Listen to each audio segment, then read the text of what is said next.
After Beryl had left them, Paul and Sarah sat at opposite ends of a large oak table in the cavernous vicarage kitchen, eating slices of Beryl's sponge cake and drinking tea. She put her plate aside.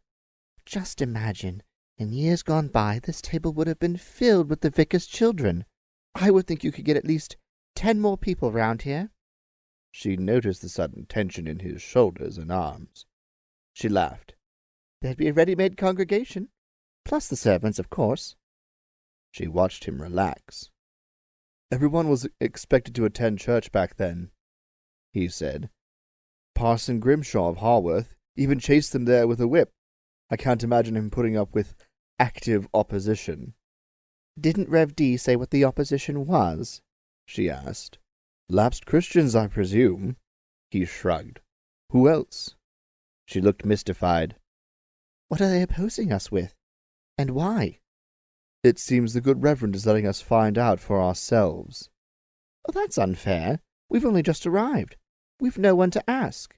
"I'll speak to Arthur in the morning. He might be able to enlighten us." "Well, if it's lapsed Christians, we've won them back before." "We must be positive. Let God fill our minds. There's no other guide." "I try, every day." Her face puckered with self-doubt. "But my faith's not as strong as yours." "But it's there." He looked at her earnestly. "You can build on that." She turned away and stood up to pour more tea, then emitted a little cry of surprise. Olwen Williams, in her maternal aspect, was staring at them through the window. "Aha!" he exclaimed. "A lapsed Christian." He opened the back door with what he felt was an appropriate flourish. Olwen stood on the doorstep. She smiled at him. "Did I startle you? I'm Olwen Williams. I live up the road, in Walden." "Paul Milton." They shook hands. He was surprised by the strength of her grip. "I saw the car. I thought Reverend Oliver had come back. We were great friends, he and I." "I'm afraid he's ill and won't be resuming his duties. I'm his replacement." She gave him a strong, penetrating look.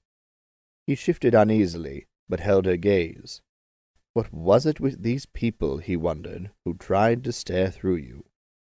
Dodds was bad enough, but this Olwen woman was even worse. To his relief, Sarah joined him at the door. "This is my wife, Sarah. Sarah, meet Olwen Williams, from Walden." "Hi, Olwen. Pleased to meet you." Sarah smiled innocently at Olwen. Normally he would have invited her into the house, but for some unclear reason was reluctant to do so. There was something about this woman that made him feel uncomfortable. He wondered if Sarah had picked up a similar vibe. "Have you come far?" Olwen asked. "From London." Sarah laughed.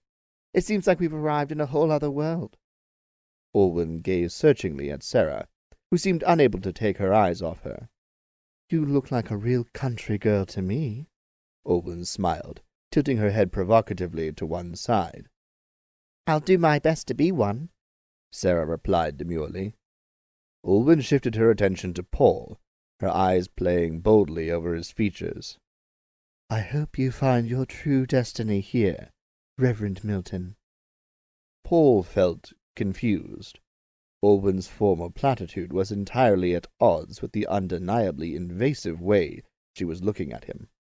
He continued to hold her gaze. "I've found it already, but thanks anyway." Olwen seemed suddenly to tire of the conversation, as if she had seen enough of the new incumbent to form a convincing appraisal of him. She turned to go. "My regards to Reverend Oliver, if you should see him." Sarah went back into the house, as Paul, seized by a sudden afterthought, shouted after Olwen, "Come to church this Sunday. Bring your friends." Olwen morphed spontaneously into her younger seductress form, a 20-year-old raven-haired beauty. She turned and smiled at Paul suggestively. He stared at her, startled.